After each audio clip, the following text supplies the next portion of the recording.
formado pela Universidade Federal da Paraíba, né, e mestre e doutor aqui pela Universidade Federal do Paraná. Bom dia a todas e todos. Eu vou falar um pouco sobre a reforma da Previdência. Como é que vocês estão sabendo como é que está a reforma da Previdência, quais são os pontos? Está todo mundo se informando?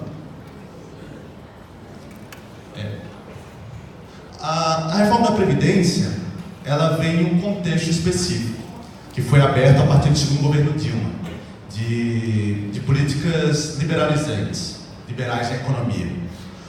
Todos lembram da campanha que o Cineteste encampou fortemente contra a PEC do teto dos gastos, que era aquela PEC que virou emenda constitucional depois, que congelava os gastos públicos em termos reais por 20 anos. Qual era a ideia? De que os gastos públicos com educação, saúde, assistência, previdência estavam muito grandes e que deveriam diminuir. Por isso que congelar os gastos públicos em 20 anos, coisa que nenhum país do mundo fez.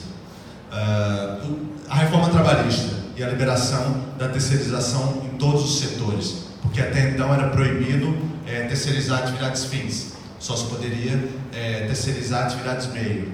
E então o governo Temer aprovou a terceirização e uma reforma trabalhista que prometia o quê? Aumentar o emprego, porque a taxa de desemprego tinha chegado a 14%, e falou, o desemprego é alto porque os trabalhadores têm direitos e mais. É difícil negociar, o empresário tem muitos custos e tal, e a reforma trabalhista veio com esse discurso. A gente sabe que 2 anos e meio depois, o problema do desemprego nem de longe foi solucionado. Na verdade, em alguns aspectos, o mercado de trabalho se deteriorou. Se eu pegar números do IBGE, mostrando não só a taxa de desemprego, que caiu 1,5% desde o auge do desemprego no Brasil, mas o que o IBGE chama de subutilização da força de trabalho, ou seja, são pessoas que não trabalham a quantidade de horas que precisam, ou pessoas que já desistiram de procurar emprego, porque se as pessoas desistem de procurar emprego, a taxa de desemprego diminui, porque menos pessoas, lembrando, o IBGE classifica como taxa de desemprego, desemprego é aquela pessoa que nos últimos 30 dias procurou trabalho e não fez nenhum tipo de atividade com remuneração. Então, se pessoas deixam de procurar trabalho, ou se as pessoas fazem um bico ou outro, elas deixam de ser consideradas desempregadas. E por isso que a taxa de desemprego diminuiu. A quantidade de pessoas que subocupadas, desalentadas, todas essas outras classificações que mostram uma deterioração do mercado de trabalho aumentou. Então a reforma trabalhista não teve nenhum efeito positivo. Ela diminuiu sim os direitos trabalhistas, impactou também na renda do trabalhador, aumento de trabalhos mais precários, como que é o trabalho intermitente, né? Quando você não tem nenhum vínculo de trabalho permanente. A reforma trabalhista também estava nesse contexto de políticas liberalizantes. Falar que o Estado e os direitos sociais são muito grandes e isso atrapalha a economia. A reforma trabalhista vem nessa mesma ideia. A reforma da Previdência vem nessa mesma ideia, que o Brasil gasta demais com aposentados, com desempregados, porque quando a gente fala sobre previdência, não é só aposentadoria, é todo um sistema de proteção à população brasileira. Se uma pessoa, aí a gente vai falar sobre Seguridade Social, né, que é uma coisa maior, que abarca o SUS, a assistência social e a previdência social, que é um sistema complexo que faz com que menos pessoas acabem sem nenhuma renda, indo para a rua. É um sistema necessário, principalmente em um país pobre e desigual como o Brasil. O contexto é esse: políticas liberalizantes, diminuição de direitos sociais, e agora com a MP 873, que a Mari falou, que visa diminuir, desestruturar os sindicatos. Porque primeiro, por ser medida provisória, né? Como você muda o orçamento de milhares de entidades de um dia para o outro. E ainda mais foi aprovado não, né? Porque não precisa ser aprovado.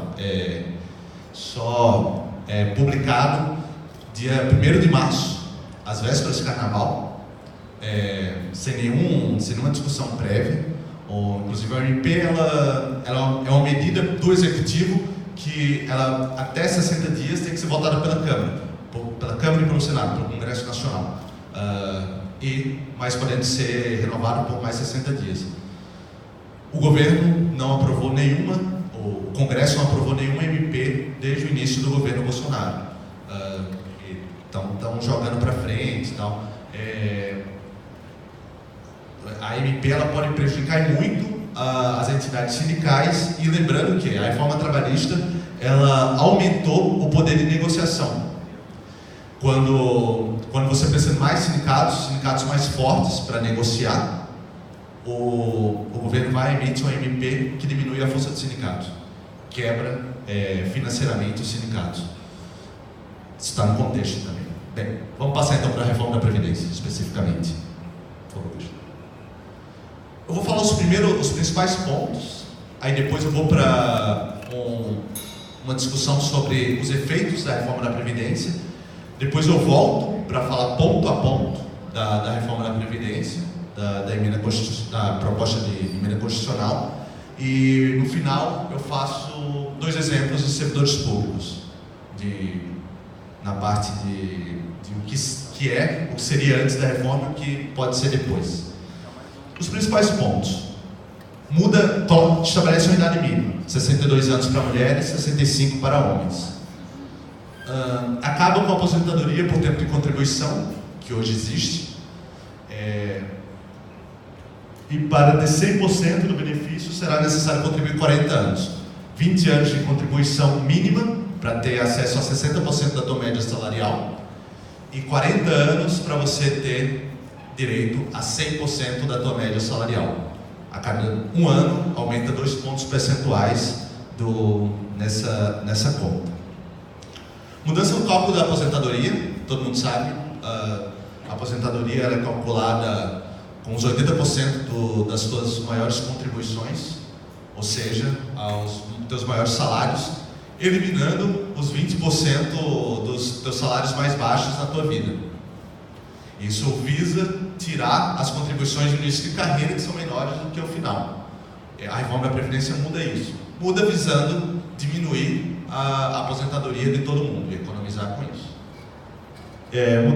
Diminuição do valor das pensões. As pensões passam a poder ser, inclusive, abaixo do salário mínimo, que hoje a Previdência ela estabelece como piso de qualquer pagamento o salário mínimo, que já é baixo. Mas agora poderá ser abaixo do salário mínimo. Não só as pensões, mas vou falar aqui também o BPC. Desvinculação dos benefícios do salário mínimo, dentre eles a pensão por morte e BPC. Então, benefício de prestação continuada, pensão por morte e por invalidez poderão estar abaixo do salário mínimo. Mas por que a reforma é ruim? Por que os sindicatos não apoiam? Porque a maioria da população brasileira não apoia a reforma da Previdência. Ainda na proposta de emenda constitucional do Temer, que a gente já é a segunda versão, quer dizer, já é o segundo governo que propõe essa reforma da Previdência, né, atualmente. No governo Temer tiveram 2 versões oficiais e 3 gerais, porque uma terceira acabou não indo para a Câmara dos Deputados. Mas, voltando para a proposta do Temer, nela, nas exposições de motivos por que era necessária a reforma da Previdência, o governo Temer falou que vários países adotam uma idade mínima de 65 anos. A idade mínima é a coluna vertebral da reforma da Previdência. Como eles visam diminuir o máximo possível, o maior efeito para economizar dinheiro com a reforma da Previdência é a idade mínima. É algo que eles não vão abrir mão de forma alguma. eles diziam que vários países adotam a idade mínima. Por que o Brasil não poderia adotar? Mas quais são os países que adotam idade mínima de 65 anos? Está pequeno aqui, mas são países como Suíça, Suécia, Nova Zelândia, França, Japão. São países que a expectativa de vida ela é muito maior do que no Brasil. Além de que, não só a expectativa de vida, né? As condições de trabalho, nível de renda, todas as coisas que fazem com que as pessoas vivam mais e melhor nesses países são melhores do que no Brasil.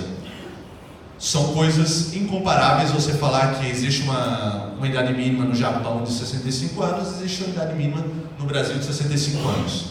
Os japoneses vivem mais, melhor e com mais dinheiro do que brasileiros, do que os trabalhadores brasileiros. Aqui está um gráfico só com alguns exemplos de expectativa de vida dentro dos que adotam 65 anos como idade mínima. O exemplo mais extremo, Japão. O Japão, ele tem uma idade mínima, ele tem uma expectativa de vida de quase 84 anos, enquanto que o Brasil está aqui com quase 75 anos. Mas não só o Japão, né? A Alemanha tem 81 anos, Portugal tem mais de 81, Nova Zelândia mais de 81, Suíça mais de 82. São realidades totalmente distintas, que só pode ser uma piada você falar que se na Suíça tem idade mínima de 65 anos, o Brasil também pode ter. Uma outra variável, um outro índice que pode nos ajudar a mostrar a diferença desses países com o Brasil é uma variável chamada expectativa de vida com qualidade. Ou expectativa de sobrevida com qualidade, que ele mensura o quê? Quanto que as pessoas vivem sem contrair alguma doença crônica que te impeça de aproveitar bem a tua vida.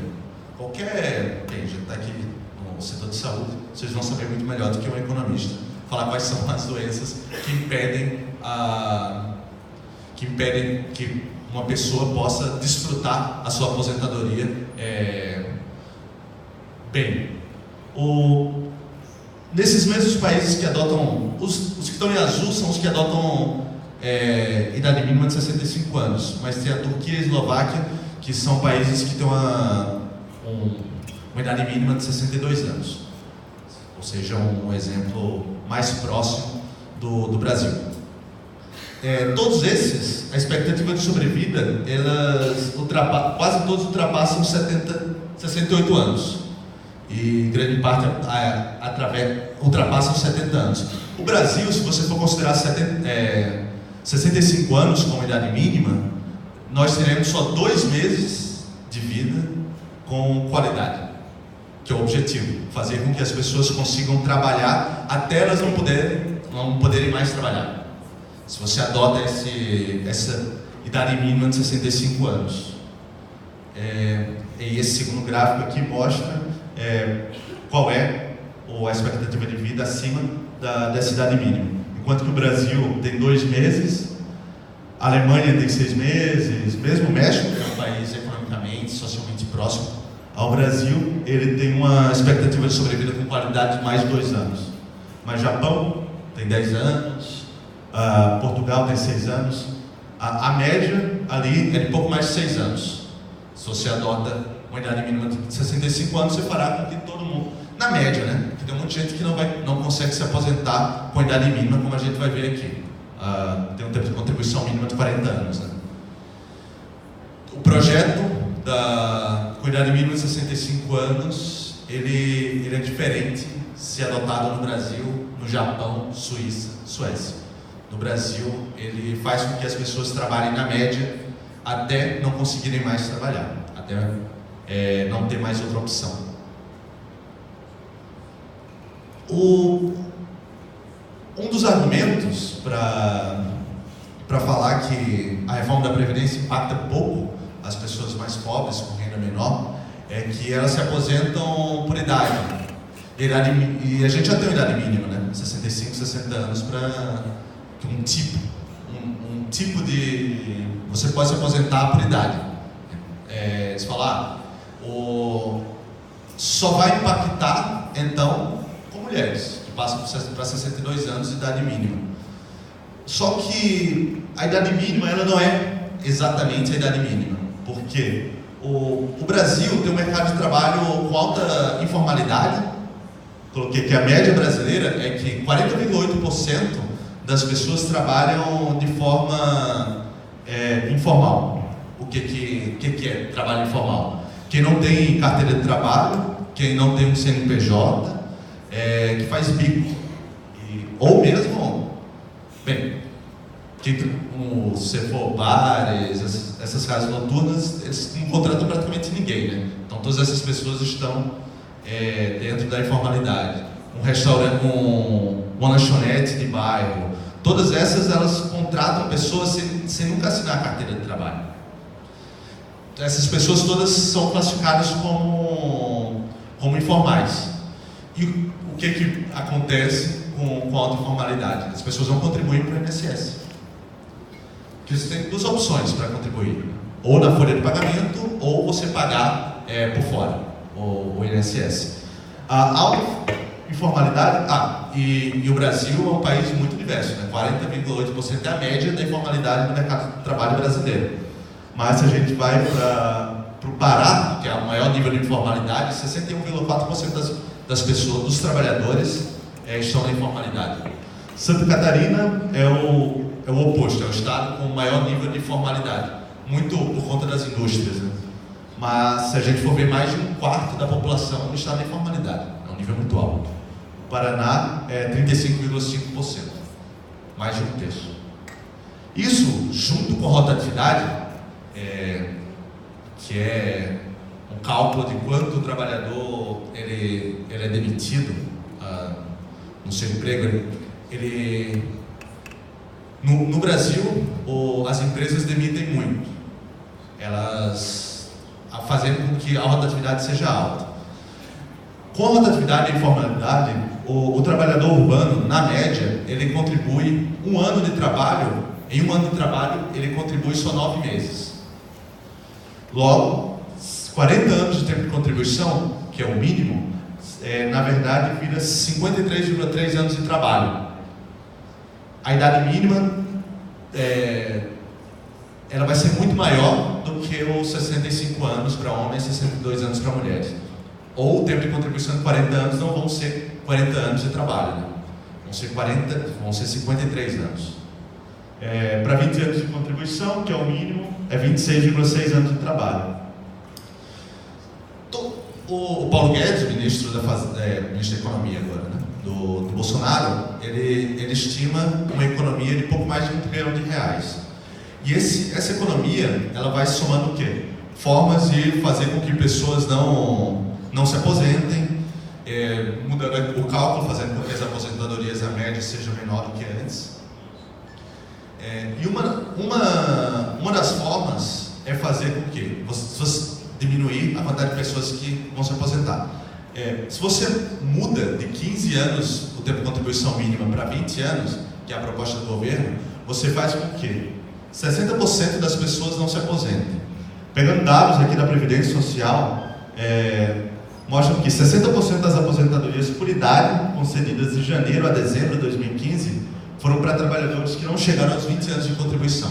Se você aumenta só 5 anos de contribuição, você faz com que mais da metade das pessoas que se aposentavam por idade não consigam mais se aposentar. Isso vai fazer a economia do R$1 trilhão. Os privilegiados, que a reforma tanto fala, que a gente só vai combater aqui os privilegiados. Mas quem são os privilegiados da reforma da Previdência? Os idosos abaixo da linha da pobreza, que não vão ter mais direito aos 65 anos a um salário mínimo, que o PPC, o benefício de prestação continuada, ela é pago um salário mínimo para idosos acima de 65 anos que tem renda menor do que um quarto do salário mínimo, que é a condição de miserabilidade do governo, que o governo calcula a miserabilidade. Esse é um privilegiado que a reforma da Previdência vai atacar. Trabalhador rural, a gente vai ver, vai dificultar porque vai aumentar o tempo de contribuição e quanto que ele tem que pagar para a Previdência. Trabalhadores inválidos, que vai diminuir, vai dificultar a concessão desses benefícios. Trabalhadores que recebem entre 1 e 2 salários mínimos. A reforma da Previdência acaba com o acesso ao bônus do PIS/PASEP no final do ano para trabalhadores que ganham de 1 a 2 salários mínimos. Só quem ganha até um salário mínimo vai ter acesso. As mulheres, que aumentam a idade mínima para elas. O servidor público, que sempre é o bode expiatório, é ultra privilegiado, que eles dizem sempre, colocam isso para fazer com que a população fique contra os servidores públicos. Os professores, que também dificulta a forma de aposentadoria deles. Os trabalhadores da iniciativa privada, que vão ter que trabalhar mais e ganhar menos. O aposentado continua trabalhando. A reforma da Previdência tira o direito do aposentado que continua trabalhando a ter o FGTS. E se ele é demitido, ele não tem mais direito à multa de 40% do FGTS. E os pensionistas que poderão ganhar menos com o salário mínimo. Esses são os privilegiados que a reforma da Previdência ataca. E as Forças Armadas, como todo mundo já deve ter visto, na semana passada, teve uma reforma da Previdência. Chegou lá o projeto da reforma da Previdência, mas eles disseram que só aceitam uma reforma da Previdência se mudasse no plano de carreira deles, que fez com que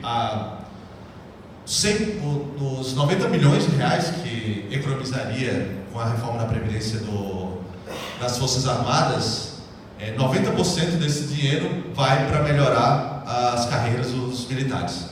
Ou seja, a reforma da Previdência deles virou nada. E, a níveis per capita, os militares são os que têm o maior rombo, né, na Previdência. Que aí sim o governo financia a Previdência deles. O resto é privilegiado.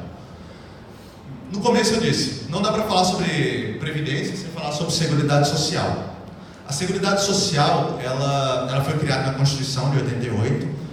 Para quê? Para garantir direitos mínimos à população.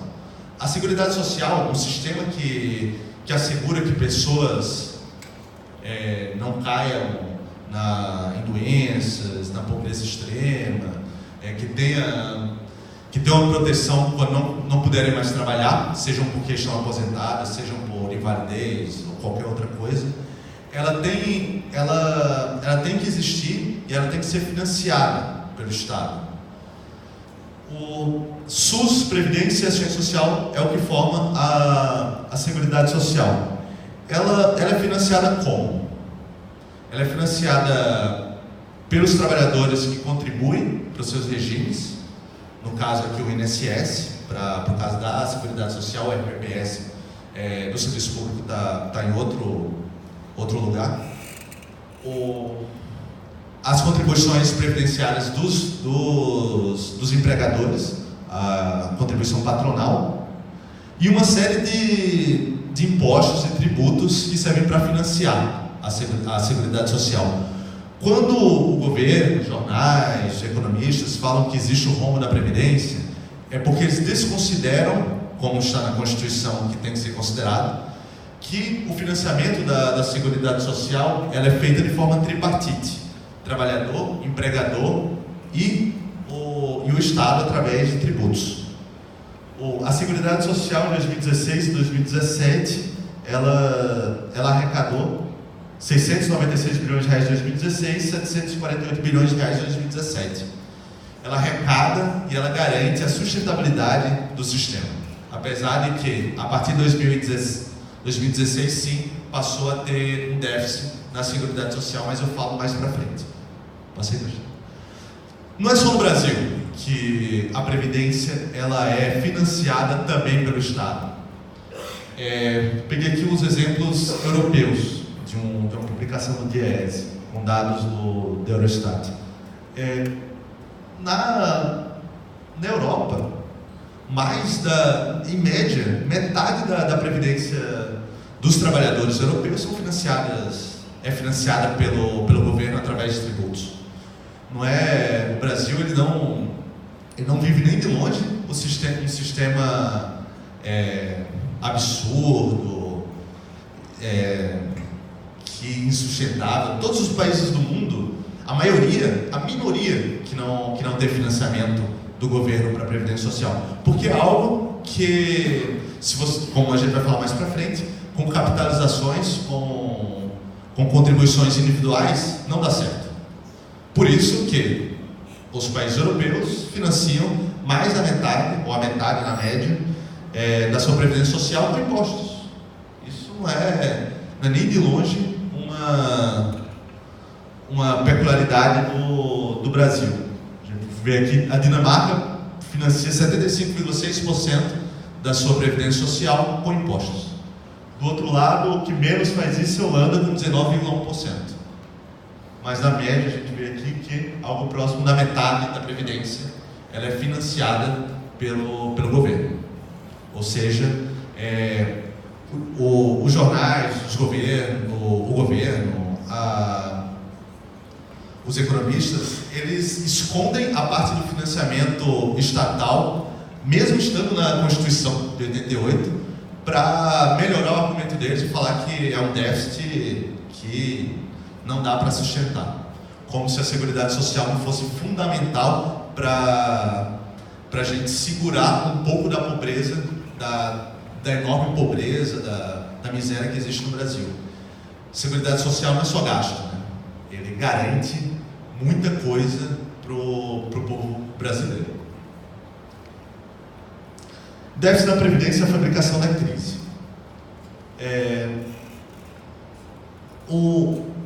Nos últimos anos, existia um superávit, que vocês podem entrar na ANFIP, que é a Associação dos Autores Fiscais, que eles, historicamente, desde 1989, eles fazem esse cálculo. Por quê? Porque o governo não faz. O governo, segundo a Constituição, deveria ter 2 orçamentos do governo federal. 3, na verdade, né? Porque das estatais também. O dos gastos públicos normais, do orçamento, e uma parte da Seguridade Social, que deveria contabilizar todas essas entradas que eu falei. Contribuição social sobre lucro líquido, que é uma das formas de financiamento da Seguridade Social, o PIS/PASEP, todos esses impostos que viram financiamento de Seguridade Social. Só que o governo não faz, justamente para poder alarmar o déficit da Previdência. E a partir de 2016 teve um déficit. 2016 e 2017. Mas por quê? O governo, desde 2011, com o Plano Brasil Maior, da Dilma Rousseff, ele passou a abrir mão de 64 bilhões de reais por ano da Previdência Social. Como é que foi isso? Como uma política de incentivo econômico, que estava vindo a crise econômica. 2008 teve aquela crise econômica mundial, 2009 o Brasil entrou em recessão. Uma das políticas de incentivo econômico foi zerar a contribuição patronal para a Previdência Social de vários setores. Isso fez com que mais de 40 bilhões a mais de desonerações fiscais fossem dadas na Previdência Social. Ou seja, o governo passou a abrir mão de mais outros 40 bilhões de reais todos os anos da Previdência Social. E se você acha que existe um rombo na Previdência, porque você abre mão de 40 bilhões de reais da Previdência a mais, né? Porque já existiam 20 bilhões naquela época. Até 2011 foram 20 bilhões de reais por ano de desonerações fiscais, só na Previdência, e a partir de 2012 passou a 60, 70 bilhões de reais todos os anos. Ou seja, se trabalhou bastante para garantir o rombo da Previdência, para depois falar que uma reforma era inevitável. Além disso, a gente vive uma crise econômica desde 2014. Quando você aumenta a quantidade de desempregados, você diminui a quantidade de pessoas que contribuem no INSS.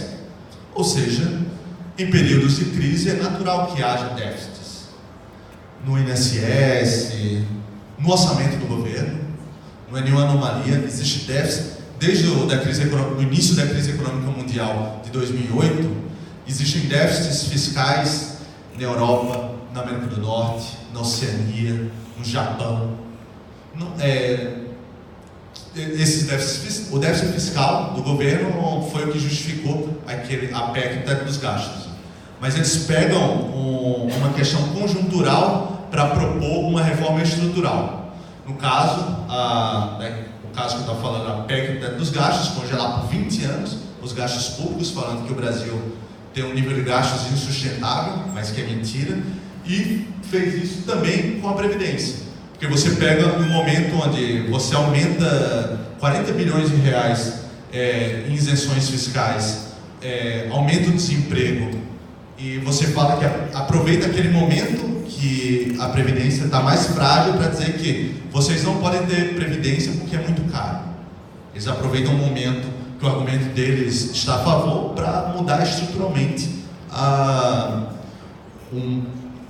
uma política pública. Então, apesar de 2016 e 2017 ter havido déficit fiscal, isso não é argumento para uma reforma da Previdência. Bem, vamos ponto a ponto o que é a reforma da Previdência. Idade mínima. Como é hoje e como será com a aprovação da emenda constitucional. Não há idade mínima na aposentadoria por tempo de contribuição. Na aposentadoria por idade é preciso ter 60 anos, no caso de mulheres, 65 para homens. Com a PEC, vira 62, 65 e acaba com a aposentadoria por tempo de contribuição. Tempo de contribuição hoje é 15 anos para aposentadoria por idade, 35 anos de contribuição para homens e 30 para mulheres, e com a PEC acaba com a aposentadoria por tempo de contribuição. Para receber os 100% da aposentadoria, você tem que contribuir por 40 anos. Cálculo da aposentadoria, como eu falei. Hoje, é 80% das suas maiores contribuições. Com a PEC, o cálculo vira 100%. Para colocar dentro desse cálculo os teus menores salários e, com isso, na média, baixar a tua aposentadoria. Pode passar, Tachene.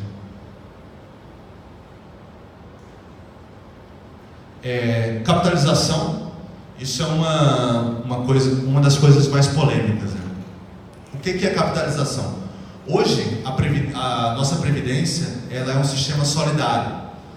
Você financia as pessoas que estão aposentadas hoje com o que entra com as pessoas que estão na ativa. O ativo financia o aposentado.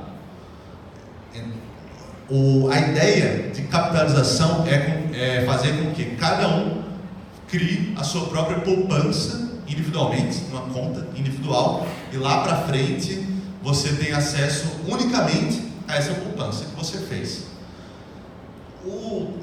Ontem teve um evento que o Siniteste foi um dos organizadores, juntamente com outros sindicatos, a PUF, SENGE, que trouxe um advogado chileno para falar sobre a capitalização. Por que a capitalização não dá certo? E isso é um sistema mais radical do que da FUNPRESP, porque toda a aposentadoria é financiada unicamente pela tua poupança individual. No Chile, a capitalização ela foi adotada no governo Pinochet, que foi a ditadura militar de lá, na década de 80, e hoje quais são as consequências? Naquele momento, a mesma ideia econômica vingava lá na ditadura chilena, que era o ultraliberalismo, diminuir qualquer nível de direito social, direito trabalhista, porque isso faria com que os empresários criassem emprego, renda aumentasse. Hoje, a consequência da capitalização é que 80% dos aposentados chilenos ganham menos que um salário mínimo do Chile. E isso tem consequências enormes. O Piñera, que é o atual presidente do Chile, ele propôs, ele mesmo, um governo que em parte defende a capitalização, ele está propondo uma mudança nessa capitalização, fazer com que as empresas lá que não financiam nada da aposentadoria, não tem a contribuição patronal, é só do trabalhador, eles passem a contribuir com 8%, o trabalhador que hoje contribui com 10% do seu salário para fundos privados, para garantir a aposentadoria. A proposta é que as empresas também passem a contribuir com 8%. E isso não seria ainda o suficiente para, na média, as pessoas atingirem pelo menos o salário mínimo. E tem um estudo também da OIT, da Organização Internacional do Trabalho, que mostra que grande parte dos países que adotaram a capitalização como seu sistema previdenciário já voltaram para trás. Se até o Chile, que é o maior exemplo de capitalização do mundo, está revendo o seu sistema, o Brasil quer ir de encontro à experiência mundial e implementar a capitalização no Brasil. É um sistema fracassado, que já nasce fracassado e que todo o restante do mundo já viu isso e já voltou. Mas o Brasil quer encampar essa capitalização. Os políticos. A primeira versão da reforma da Previdência do Temer propunha que todos os políticos que estavam em cargos legislativos e no executivo migrassem diretamente para o INSS. A segunda versão, que já foi uma negociação, dizia o quê? Não, os políticos que estão agora, nesse exato mandato, eles não vão mais para o INSS. Os que entrarem posteriormente, aí beleza, aí vão para o INSS.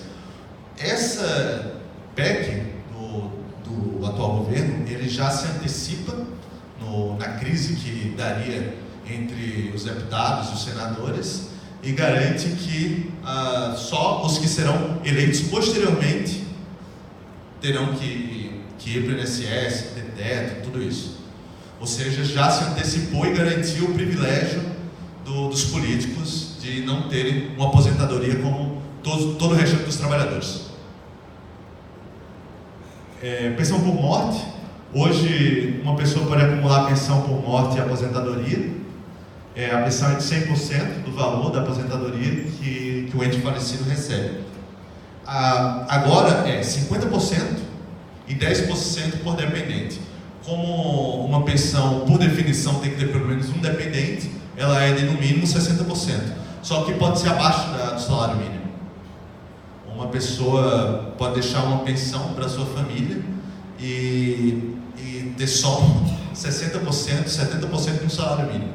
Porque é 10% por dependente. Então, esposa ou marido, 10%, mais cada filho até atingir a maioridade. Ou 23 anos, se estiver na universidade.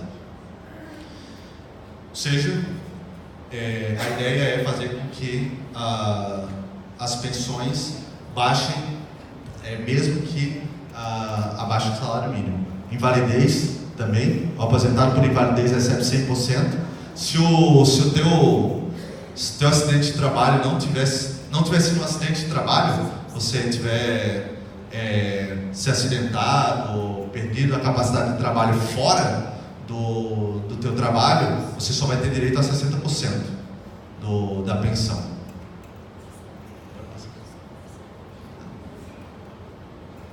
PPC, que é aquilo que eu falei, benefício de prestação continuada,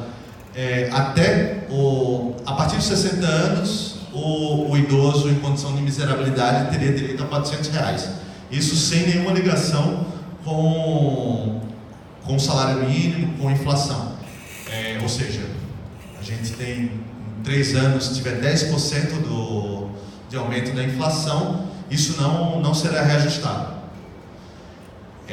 E se o idoso em condição de miserabilidade conseguir chegar até os 70 anos, aí sim ele vai ter direito a um salário mínimo para sobreviver. Abono PIS/PASEP, como eu falei também, hoje é pago para quem ganha até 2 salários mínimos.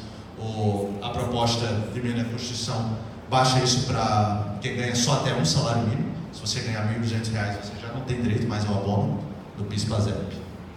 Tá cheio. Insalubridade muda também o conceito, ele dificulta, não vou colocar aqui. As alíquotas também, existe uma proposta de mudança de alíquota. No regime geral da Previdência Social existem 3 níveis de alíquota, né? 8%, 9% e 11%. No RPPS é todo mundo 11%. Aí eu fiz aqui um exemplo de como que é a mudança, mas como tem 2 minutos só. A ideia é implementar um sistema estilo do mesmo tipo, com a mesma ideia da Receita Federal para o imposto de renda.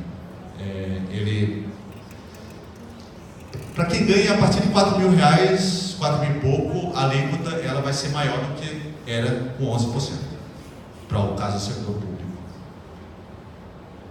As regras de transição, no INSS são 3 regras de transição. Primeira, uma idade mínima, que vai aumentando, começa aos 56 anos para mulheres e 61 anos para homens, e vai aumentando até atingir 65 e 62 anos. Tempo mínimo de contribuição ainda aí passa 30, 35 anos. Ou seja, você pode se aposentar por idade mínima. Essa idade mínima vai aumentando ano após ano. No entanto, o tempo de contribuição passa a ser 30, 35. Diferente do que era antes, que era a partir dos 15 anos de tempo de contribuição. Por pontos, que é uma mescla de tempo de contribuição com idade.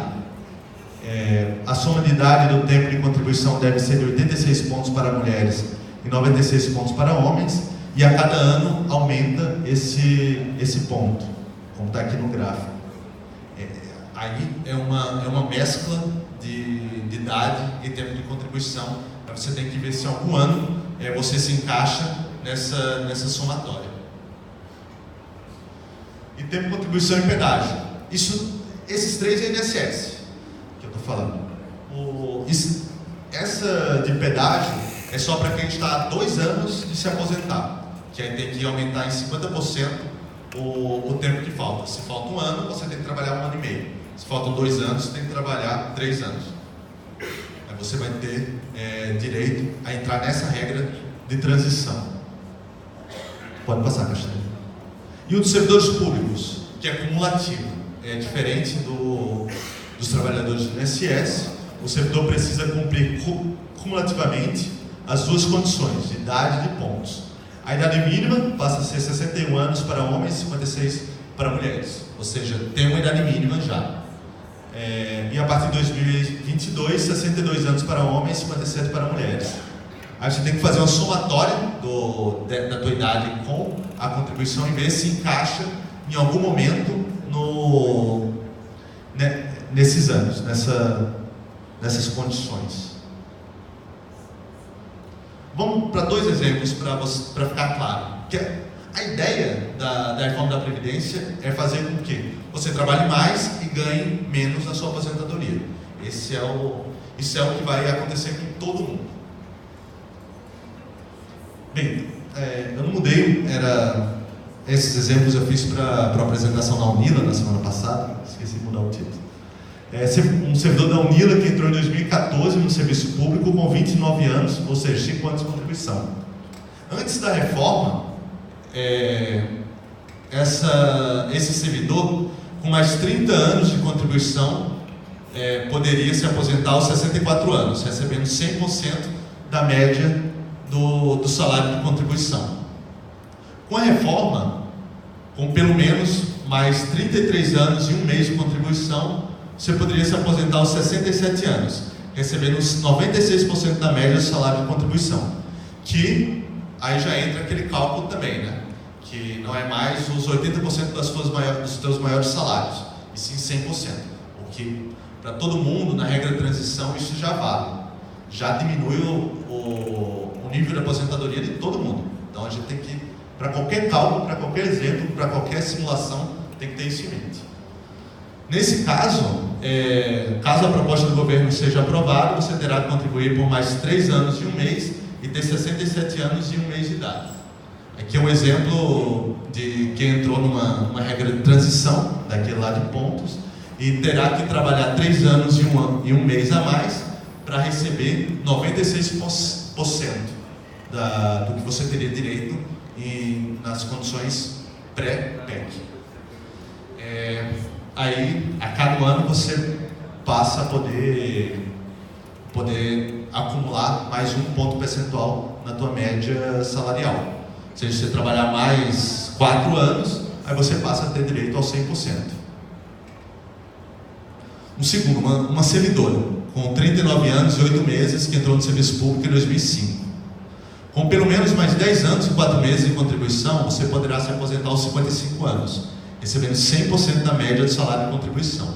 Com a PEC, com pelo menos mais 20 anos e 5 meses de contribuição, você poderá se aposentar aos 60 anos, recebendo 100% da média do salário de contribuição.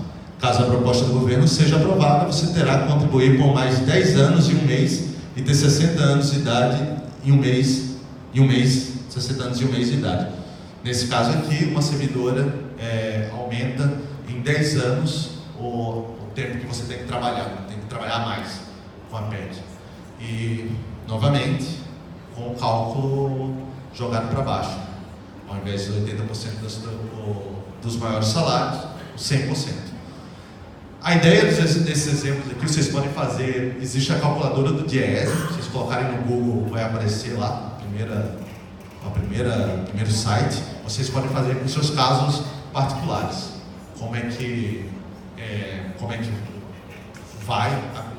Como seria a condição de trabalho depois dessa emenda constitucional. Mas a ideia aqui é mostrar que todo mundo, sendo mais jovem ou sendo mais velho, vai acabar tendo que trabalhar mais e ganhar menos.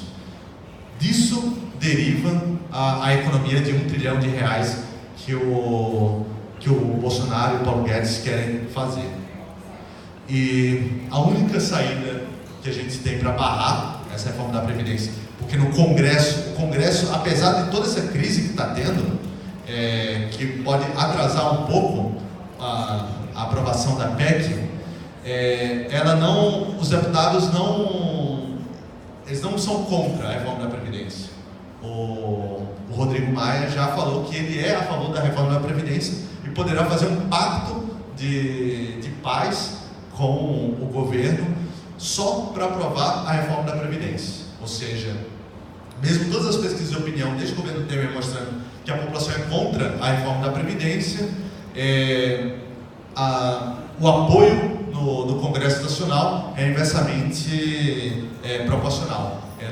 Lá, a maioria dos deputados é a favor da reforma da Previdência. E a gente só poderá barrá-la na luta, na greve, se mobilizando, pressionando deputados, senadores, enfim, fazendo mobilização política para barrar essa reforma da Previdência. Essa é a ideia já. Tá. Obrigado.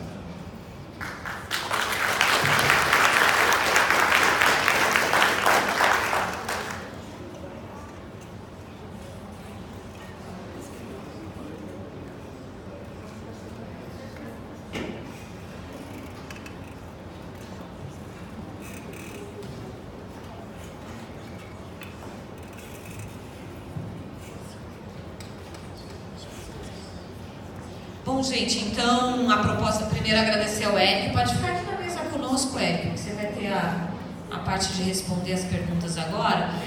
Levando em consideração aquilo que a gente votou então no início da Assembleia, que a gente vai abrir agora então para 5 intervenções de 2 minutos, certo? Para as pessoas serem bem objetivas, pedir o esclarecimento para que o Érico possa fazer os esclarecimentos possíveis, para a gente relembrar que nós ainda temos vários pontos na pauta, que é a campanha salarial, né, dos RJUs, campanha salarial nacional, a questão da MP, das 30 horas e aí dos encaminhamentos dos informes no final, que é com relação à FUNPAR, ao ACT da FUNPAR e também a audiência no Ministério, no Tribunal Regional do Trabalho, certo? Das 5 intervenções, eu já vi uma pessoa levantando a mão, que é a Rufina. Enquanto a Rufina vai fazendo a pergunta dela, o pessoal já pode levantar a mão que o Max vai anotando aqui. Ju, você pode marcar o tempo para nós? Então, primeira inscrição, Rufina. Bom dia a todos e todas. Eu acho que esse é um tema que está incomodando todo mundo, né? Mesmo aqueles que já se aposentaram, eu acho que tem um problema de ver a sua família, né? Os seus filhos, os seus netos, como ficará a situação. A minha pergunta é, eu fiquei meio que na dúvida, porque com a reforma da Previdência em 2003, o servidor público ele levaria o teto máximo do INSS. Nessa nova proposta, ele vai levar os 100 últimos salários, é isso? Eu não entendi bem. É essa a pergunta, e eu gostaria que você falasse também sobre a diferença da adesão da FUNPRESP ou da adesão desse título de capitalização. Quais seriam as duas diferenças? Obrigada. Obrigada, Rufina. Próxima, Mônica. Vem usar o microfone aqui, Mônica, para todo mundo poder ouvir também sua pergunta. Depois da Mônica, não vimos ninguém se inscrever. Tem 3 inscrições ainda. Na realidade, eu queria saber que essa reforma pega inclusive as pessoas que já estão aposentadas, os benefícios dessas pessoas vão ser atingidos também. Eu pergunto assim, em relação, eu tenho meu pai que recebe o benefício dele e o de morte da minha mãe. E tenho também uma tia que mora comigo e recebe o auxílio ao idoso. Todos eles serão acometidos. Mais uma coisa, não falam nada, sempre demonstram para quem entrou a partir de 2003. E aqueles servidores que entraram antes de 2003? Eu vou dizer que é o meu caso. Eu vou ter que trabalhar o triplo quase. Porque hoje eu me aposentaria em 2022. Pela nova proposta, eu vou ter que trabalhar quase que o dobro. Vou me aposentar acho que em 2030 e lá eu não sei quanto que eu fiz o cálculo. Ninguém se inscreveu depois da Mônica. Castanha. Depois Rosaninha.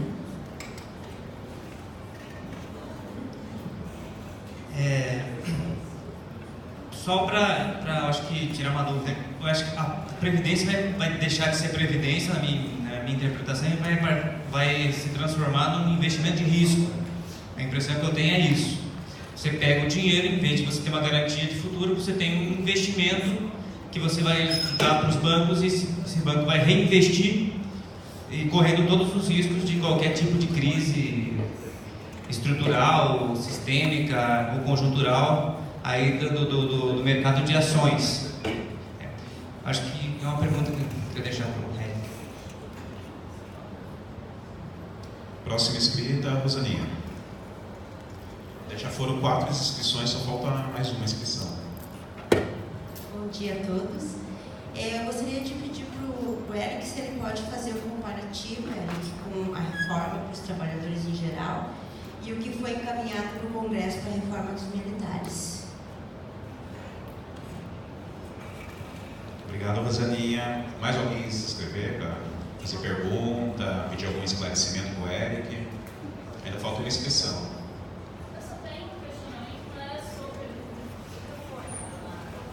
Isso é importante falar no microfone, que daí assim todo mundo escuta a pergunta, né?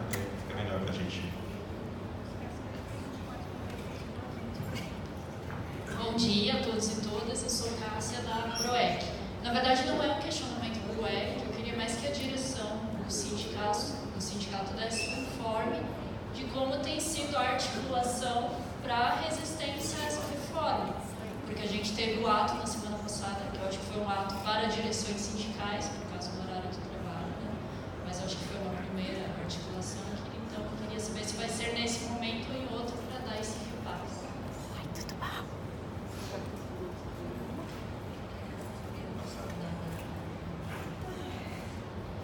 Não, gente, olha só, é só porque antes de passar para o Eric fazer as respostas mais técnicas aqui, especificamente do que tem a ver direto com a proposta da reforma da Previdência, acho que responder a pergunta da Cássia que tem a ver mais com o que nós vamos fazer, né?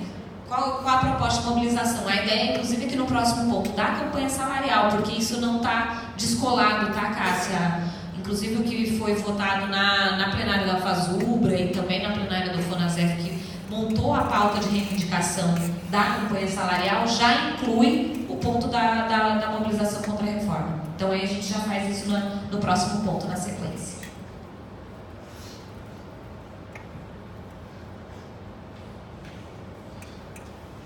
Bem, primeiro, o 2003 a 2013.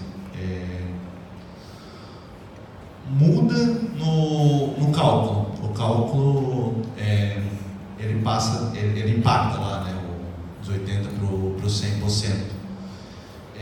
Já emendar na FUNPRESP.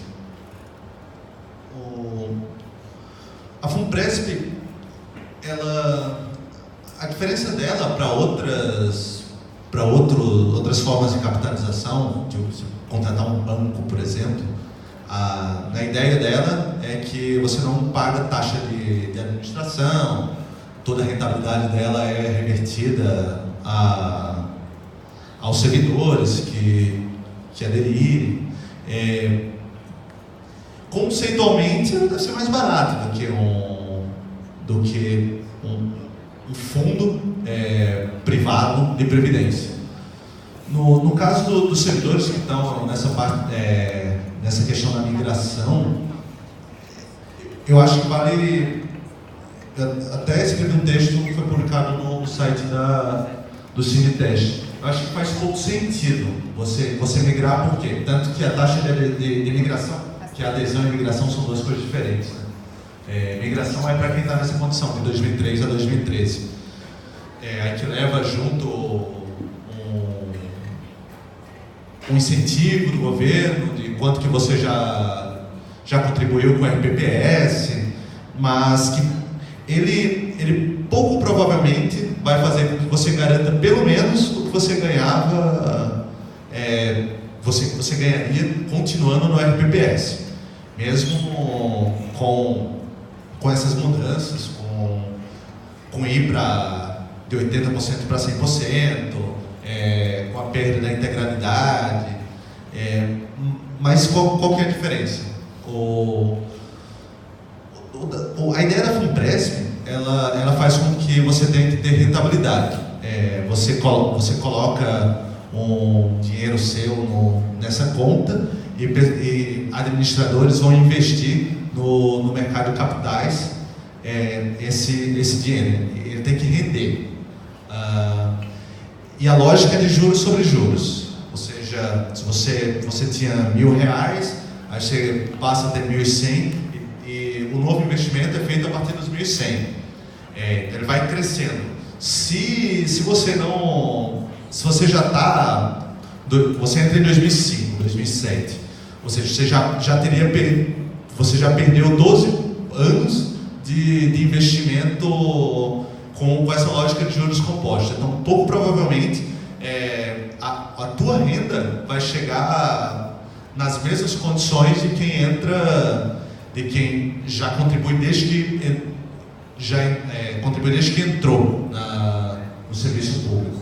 Ou seja, diminui o tempo que se aplica essa lógica de juros sobre juros. Essa é a ideia geral, mas existem vários percalços entre o mundo ideal de uma aposentadoria complementar, de um fundo privado de aposentadoria complementar, e a sua realidade.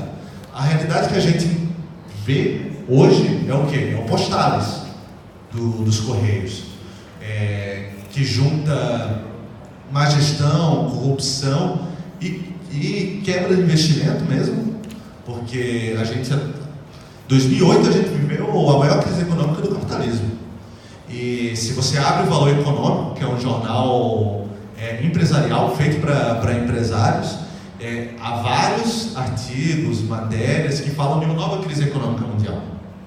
Você vai colocar seu dinheiro para render no mercado às vésperas de uma nova crise econômica, a maior probabilidade é que seu dinheiro desapareça. Na apresentação de ontem do advogado chileno que falava sobre o caso do Chile, da capitalização, ele falou que a crise econômica, que essa última crise econômica, acho que o ano que ele utilizou foi 2013. Eles perderam 60% dos seus investimentos por conta da crise. Porque de uma hora para outra acaba mesmo. Quem investiu lá caiu no papo do Ike Batista, das empresas X lá. Tinha dia que uma das empresas dele perdeu 80% de valor. tua previdência vai estar nisso. Por isso que quando o presidente, para escrever esse texto, eu fiquei assistindo lá o Fale com o Presidente da FUNPRESP. Aí as pessoas perguntavam para ele, tiravam dúvidas sobre a FUNPRESP. Aí perguntou se ele tinha aderido, se ele tinha migrado. Eu estou estudando ainda. Então, acho que se nem o presidente da FUNPRESP está migrando, é razoável pensar 2 vezes antes de fazer isso. A diferença de uma capitalização da FUNPRESP para o banco é basicamente a administração. Se for do Itaú, do Bradesco, é o banco que administra. Se é da FUNPRESP, existe esse conselho que tem entrada também de funcionários, mas outros indicados pelo governo, a administração e a ausência de uma taxa de administração. Existe uma taxa de administração que é de 7%, mas que eles chamam de outra coisa para dizer que não é a mesma taxa do banco. Mas existe. Ou pode ser menor do que do banco, mas ele existe. A diferença são essas poucas coisas, mas no geral, conceitualmente, é a mesma coisa. É o mesmo destino, é a mesma ideia de você contribui, mas não sabe quanto que vai receber, porque depende da rentabilidade. Olhando o nível de rentabilidade da FUNPRESP atual, que se você entrar no site da FUNPRESP em números, vai estar lá, que segundo eles, em 2018 foi de 10, alguma coisa, está acima da média do mercado. Ou seja, a tendência é de cair. Mas eles vão aproveitar para fazer todos os cálculos com essa rentabilidade até agora, porque aí vai parecer mais atrativo. Mas existem várias coisas que podem acontecer na capitalização, na previdência complementar. Mais drasticamente são os casos da Postados dos Correios, que quebrou e todo mundo teve que dar mais dinheiro.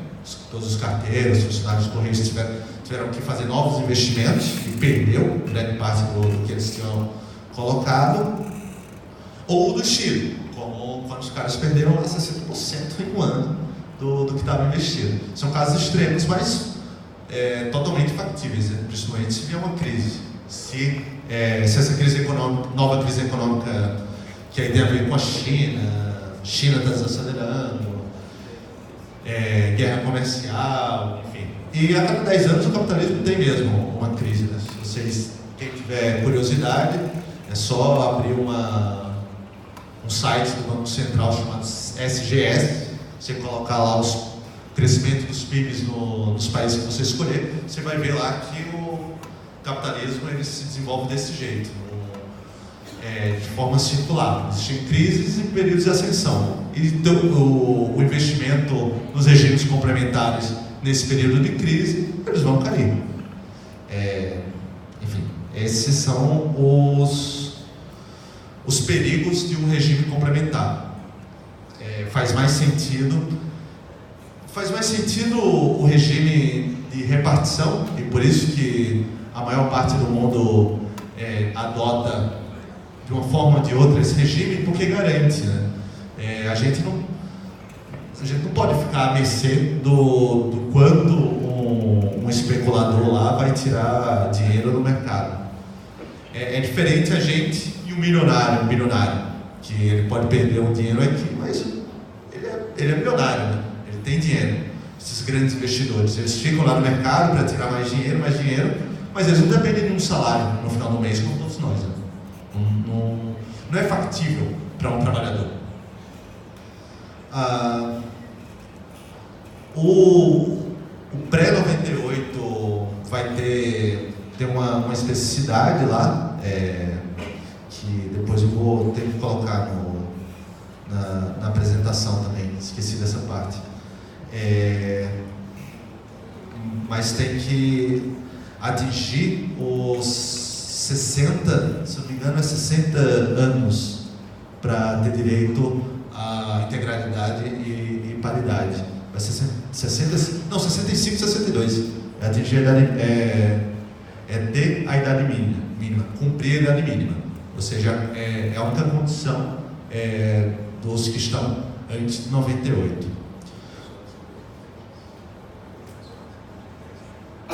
Não, 98. Que é a mesma condição lá, né, anteriormente. Trabalhador da reforma da Previdência nossa e dos outros, nossa e dos militares, a reforma da Previdência dos militares, a reforma em si é razoável, porque hoje eles não têm eles não pagam para a Previdência, eles pagam para a pensão. Aí tem todas aquelas coisas que a gente já sabe, né? As pensões altas, não tem teto, enfim. A passagem de ser uma herança, geração após geração, isso foi interrompido, acho que 2090 é alguma coisa, 2000 e pouquinho. Isso foi interrompido, não existe mais. Mas o que é a pegadinha da reforma da Previdência das Forças Armadas? É que eles exigiram uma mudança na carreira deles, que então, o que o governo falava que ia economizar 96 bilhões de reais nos próximos 10 anos com os militares, 80 e tantos bilhões de reais vão ser gastos com essa mudança que vai aumentar salário, aumentar benefícios, enfim. Aí passa a não ter lógica, né? É como não, a gente aceita a reforma da Previdência, mas vocês vão ter que dobrar nossos salários. Aí é fácil, né? Você aceitar também. Por isso também que os porta-voz das Forças Armadas falou que concordava uma reforma da Previdência justa, mas que a reforma em si é razoável, mas as condições para isso transformam tudo em pó, né? Não tem nenhuma economia, e é ridículo. Os militares foram os únicos que apresentaram a sua própria reforma. Não sei quem acompanhou, mas estavam lá os militares na mesa apresentando o que é que eles fariam, o que é que aconteceria na sua reforma. E eles se formularam com a assessoria do Ministério da Economia, mas a formulação da reforma da Previdência foi deles. E a pressão é tão grande na reforma dos militares que eles exigiram que essa reestruturação de carreira fosse apresentada junto com a reforma da Previdência, para não ter 1 milímetro de chance dos deputados, senadores aprovarem a reforma das Forças Armadas sem aprovar a reestruturação de carreira. Tamanho absurdo, né? Que não tem nenhum sentido isso. Mas isso tem a ver também com a ascensão dos militares ao poder, né? A gente vê todos os números sobre militares assumindo cargos de comando, é o maior número mais do que vários governos militares. Então eles aproveitam da sua influência política para fazer isso, né? Vocês terem ideia, o aumento pós-golpe de 64, começo da ditadura militar. Se você pega o comportamento do salário dos servidores públicos e dos militares, não sei se são os 10 primeiros anos, o caso que eu vi, teve uma diminuição do salário dos servidores civis, dos funcionários públicos civis, enquanto dobrou, triplicou o salário dos militares. Quando eles estão no poder, eles vão aproveitar para fazer esse tipo de coisa, de aumentar o salário deles, aumentar melhorar as condições de trabalho, fazer esse tipo de coisa. Não, a gente aceita se sacrificar junto com a sociedade, mas vocês vão ter que dobrar os nossos salários. Mas isso também serve para a gente mostrar que quem são os privilegiados que essa reforma da Previdência ataca são aqueles lá que eu listei, e não os verdadeiros privilegiados, os políticos, que vão continuar lá com o seu... Eles só vão ter que pagar um pequeno pedágio, mas eles vão continuar com as suas aposentadorias especiais, os militares. Quem realmente vai se sacrificar é o trabalhador, não tem nenhuma dúvida. E eles já tiraram por fora, os políticos e os militares não vão colocar nenhuma cota de sacrifício nisso. Por isso, mais um motivo para a gente dizer que essa reforma é imoral.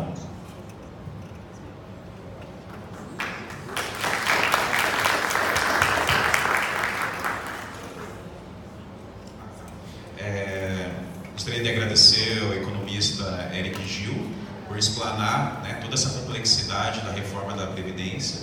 Eu acho que os números ali ficaram bem claros, quanto que nossos direitos estão em risco, né, os direitos à aposentadoria, à Seguridade Social, se aprovado essa reforma da Previdência que o governo já colocou para o Congresso pautar. E nesse ponto acho que a gente encerra, né, o ponto sobre a reforma da Previdência. Vamos iniciar o próximo ponto, né, conforme o cronograma que a gente esboçou aqui no começo da Assembleia, a gente fazer horários definidos para